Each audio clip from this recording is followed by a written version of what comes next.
Assalamualaikum dan salam sejahtera. Nama saya Muhammad Fatullah Uman dan saya berumur 19 tahun, berasal dari Kuantan, Pahang. Okey, seterusnya saya nak share pengalaman saya menggunakan produk BE sepanjang proses penyembuhan selepas terlibat satu kemalangan. Okey, pada tarikh 29 hari bulan 9 2024, saya dan adik saya telah terlibat dengan satu kemalangan motosikal dan motosikal. Okey, saya mengalami luka di bahagian belakang badan dan adik saya mengalami kecederaan yang teruk pada bahagian pergelangan tangan yang patah dan patah di bahagian kaki. Okey. Selepas kemalangan, adik saya ditempatkan di ward ICU selama seminggu dan doktor beritahu yang adik saya ni dalam keadaan yang 50-50. Okey, selepas keluar daripada ward, umi saya mula memakaikan adik saya full set Aurora, iaitu daripada top, scarf, arm sleeve, pants dan sock.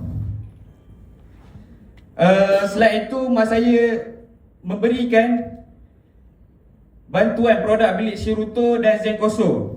Alhamdulillah, jika diikutkan apa yang doktor beritahu, adik saya perlu mengambil masa untuk sihat dalam masa 6 bulan dan perlu lakukan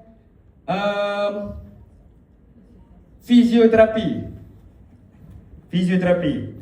Tetapi dengan izin Allah, adik saya hanya mengambil masa 32 hari dan saya hanya mengambil masa 2 minggu untuk keringkan luka di bahagian belakang saya.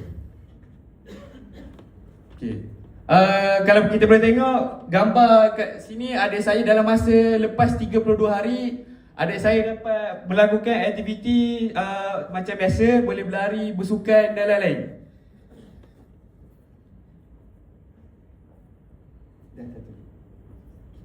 Okey, kalau gambar last ni, saya dan adik saya dapat menjalankan aktiviti seperti orang biasa dalam waktu yang singkat dengan mengamalkan produk BE ni.